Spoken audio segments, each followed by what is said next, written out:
अजून काय झालं माय दुसरी आली धावणी याने काय केली करणी पतीची दाढी माझी वेणी दोन्हीची गाठ देवणी हो गाठ बाई कोणाशी सुटेना यशोदे बाळ तुझा काना. आता येणं गाठ मारले सुटते होय इथं साध्या ब्राह्मणानं मारलेली गाठ सुटता सुटना. आणि मग मात्र महाराज तुम्हाला एक दृष्टांत सांगलो या गवळींचा. ह्याच्यातले प्रत्येक म्हणजे महाराजांनी कोणाला हसवा म्हणून सांगितलं नाही. ह्याच्यातले ग्रुप चालू संसारात चालू घडीमध्ये जर माणसं अभिमान होत असेल तर ते अभिमान चांगला नसतो. योगायोगानं त्या साऱ्या गवळींमध्ये एक उंच गवळ होती. उंची म्हणजे तिच्या ज्ञानाची उंची होती आणि योगायोगाने ती उंच होती. आमचे महाराज बघा तिकडे उंच तेव्हा उंच अशी उंच होती आणि योगायोगानं उंच म्हणा ना आपल्या पत ही गवळ उंच नवरा बर का तसं ती उंच होती. पण आई वडिलांनी काय केलं ती गुटका होता जरा गोडी पण दाढीवाला आणि ती अधिकारी होती. अधिकारी असल्यामुळं आणि त्यातल्या त्यात बचत गटाची अध्यक्षा होती. जरा निघाली ती बचत गट आहे का आपट बचत गट व्हावी जे ती तालुक्याला जिल्ह्यालाच पडते पर्स अडकावूनच दिवसभर पर्स बघलं. हा पर्स मध्ये काही राहते का नाही कोणाला पण चला. आणि मग ती गल्ली गल्ली फिरत असताना अनेक गवळण तिला बहुमान दिला. अहो काकू मग ती चंद्रा तिचं नाव होतं चंद्रा काकू साऱ्याने काकू काकू म्हणायचं. आणि कधी बी लेकर बाया रोडलेल्या घरची लेकर की म्हणायची गपची बसतोस का चंद्रा काकूला सांगू लेकर गप्पच बसायचे.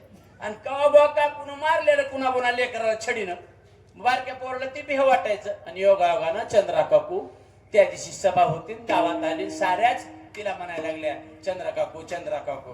आणि काय कृष्णाला तुम्ही जरा दापावं अलीकडे लईच खोड्या करायला लागले. साऱ्याने बोलल्यामुळं काकूला जरा साऱ्याने मान दिल्यास बरं वाटलं.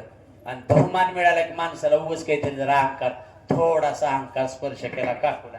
काकून देवाला असं म्हणावं का बिघडलं असतं का चांगलं म्हणून माणसानं कधी बोलताना सुद्धा चांगलं बोलावं गोड बोलावं का नाही आहे का नाही. असं भांडण लागायचं वंगळ बोल जाऊ नये फिसक बोल जाऊ नये. पण तिनं कसं बोलले देव म्हणले काकूचा आवाज आज कसा बदलला गडे म्हणले आज कारट्या.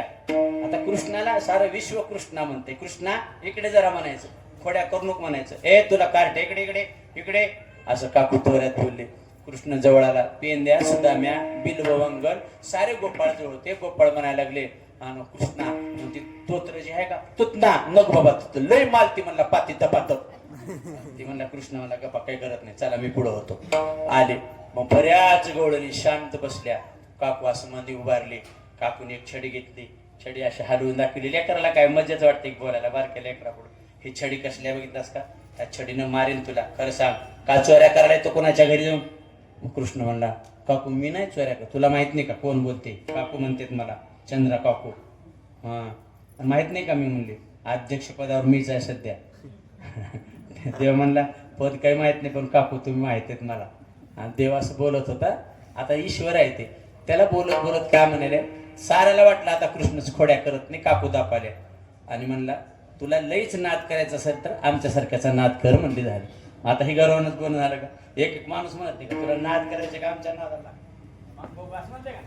तसं म्हणले तुला नादच करायचे तर मग आमच्या नादाला ये म्हणले आमच्या वाड्यावर कसं येतोस मोठलट वाडा तुला छडीला तिच्या म्हणण्यानं ह्याला भेव घालाव.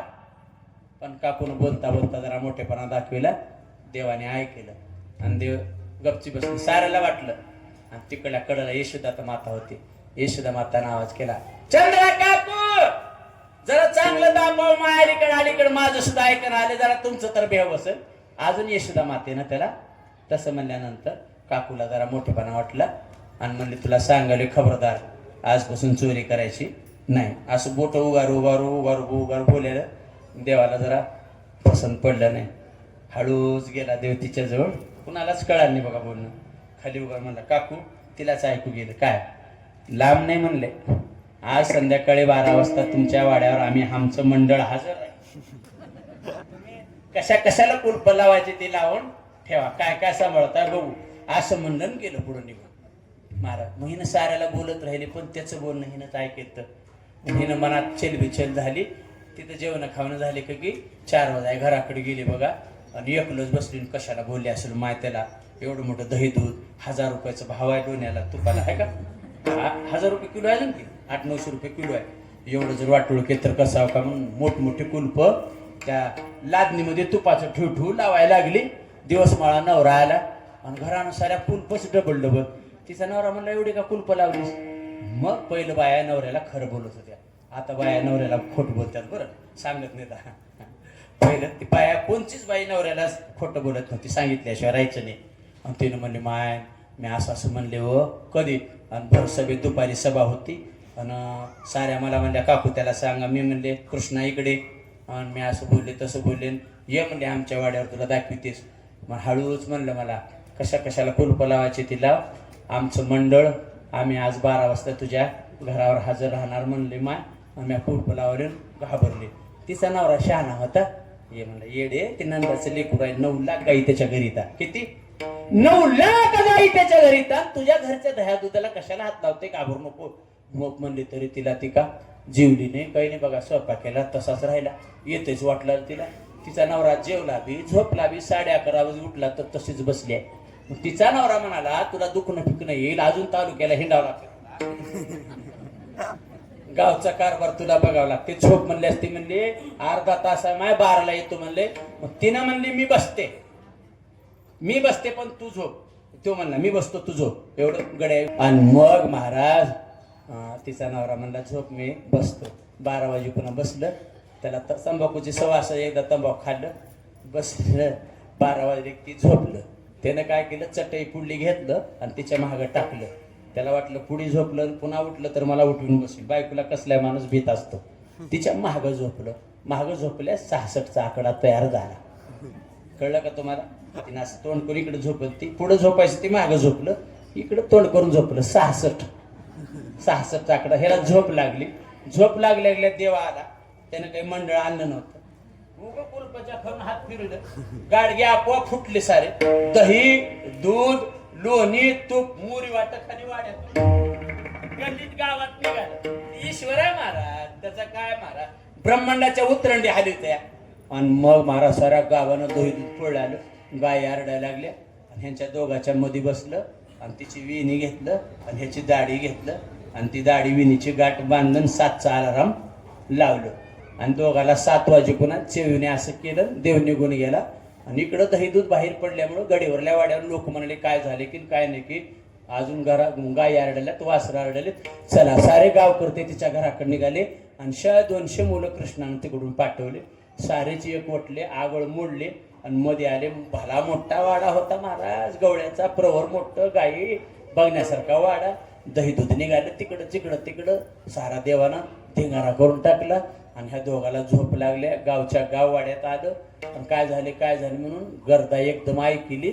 7 वाजले होते. बाई दांडगी आरण्य महाराजांनी असे 10 अडकन उठले. मग मला सांगा त्या दाढीला बांधलेल्याचं काय झालं असं. अशी उठल्या ते लोंबकळलं अर्ध्यावर. ओ धांगडे काय म्हणला तो.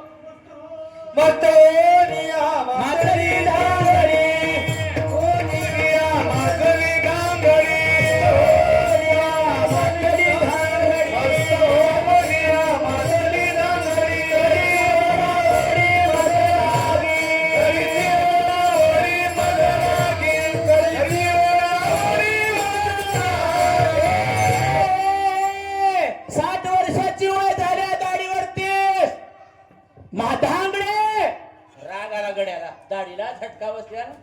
आणि तिची तर काय चूक आहे. ती म्हणते तुम्हाला तरी कळाव का नाही म्हणली. वेणीला माझ्या दाढीला बांधून बसला. तिचं मी खरं आहे तिला का महागून बांधायचंय का. आणि मग ती चिरडून बोलायला लागली तुम्ही का बांधला का तुम्हाला लग्न पडल्याला स्वप्न झाले गाठ बांधले. पहिलं गाठ बांधून नव्हतं का. तो म्हणला मी तुझी शपथ बांधली. तो म्हणला कुणं बांधली. तो म्हणला मी बी बांधली. ती म्हणला मला तर बांधताच येत नाही. तेवढ्यामध्ये गावचे गाय पाटील करते असे तुमच्यासारखे मोठे माणसं म्हणायला लागले काय करून बसलाय म्हातारपणी सोन दाढीची निनीची गाठ बांधला. ती लाजू राहिले. आता सोडाय गेलं सुट्टे बिना ती सोडा. आता दुसऱ्या ते म्हणजे आम्हाला दिसना बा सोडा दोघाला बी सुटना. राग राग आता लोक म्हणले अरे ठेसा दगडानं तोडा, मग ते दगड घेऊन ठेसा गेले तुटस ना, मग इळतीनं कापा, इळा कुठं सरकावून ठेवलं की नवऱ्याला म्हणाले जावा इळा ना, तिचा नवरा म्हणला इडी हेस तू, इळा एकलेला आणा येते का म्हणला, त्याचं बी खरं आहे की हो, माझी फजिती उठीला म्हणला तू इळा एकलेला कसा आणा येते, मग इळा भेटला कस तरी ते आणून दिला काही गोपाळाने, मग ती इळा धरल्या, ती म्हणाली मी डाळ माझ्या येणीकून कापू देत नाही, आणि ही बी म्हणाल बारकुसा गडी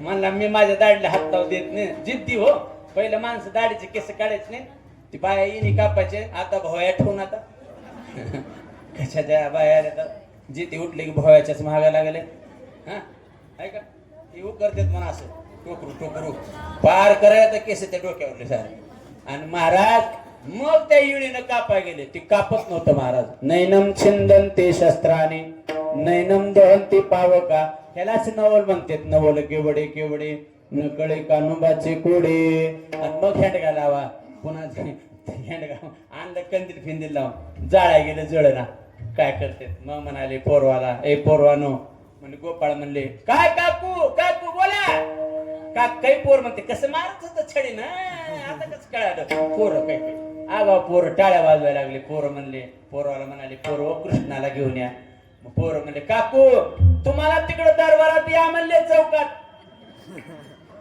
पोरं गर्दा कराले, आणि मग शाने माणसं हसायला लागले, आणि मग नवऱ्याला म्हणायला लागले चला माय पुढं, तिचा नवरा म्हणला मी लय येडा झालो तुझ्या नादान, बघ म्हणला घरी येडा होतं बघा कधी कधी म्हणतोय मी लय येडा, मला लय येडं केलं तर म्हणते का म्हणा मला लय येडं केलीस, म्हणजे का मी काय केलं, मला कसं पुढे चालता येते म्हणलं, तुझ्या येणीला बांधल्या, मग असं चालायचं का असं करू, मग म्हणला तुला कळणं आले आणि मला राग राग करालीस, आता लाजून भागत नाही, तूच काहीतरी नशिबाला आणलीस, चल आता पुढं, तेव्हापासून तेव्हा तिनं पुढं चला होते, बाई पुढं गडी महाग, तेव्हापासून बाई पुढं झाली, मग पुढं चलता चलता जरा बी ढांग टाकली, ह्याला झटका बसायचा, पोरं म्हणायचे ज्ञानोबा तुकाराम हो तुकाराम, ज्ञानोबा तुकाराम, ज्ञानोबा तुकाराम, दुसरी आली धावणे याने काय केली करणे, पत्तीची दाढी माझी वेणी, दोन्हीची गाठ देऊने, गाठबाई कोणाशी सुटे ना यशोदे, बाळ तुझा काना कोटवरी सोसो मे देंगाना यशोदे, बाळ तुझा काना, आणि मग नंतर भरत आले, अशी मोठी सभा भरते, आणि मग कृष्णाकडे बघून येशू महाराज ती गवळ म्हणून चंद्रा काकू हात जोडायला लागले, मग कृष्ण म्हणला करशील का अभिमान, कृष्णा म्हणले चुकलं रे बाबा, आता अभिमान करणाने, आणि भगवंताने नजरेनं गाठीकडे पाहिलं, गाठ सुटली, बस महाराज अशा अनंतरीला परमात्मा करतो, आणि म्हणून म्हणायला लागले बाळा आता जाई राणा आणि सवे घेऊन गोदना, आता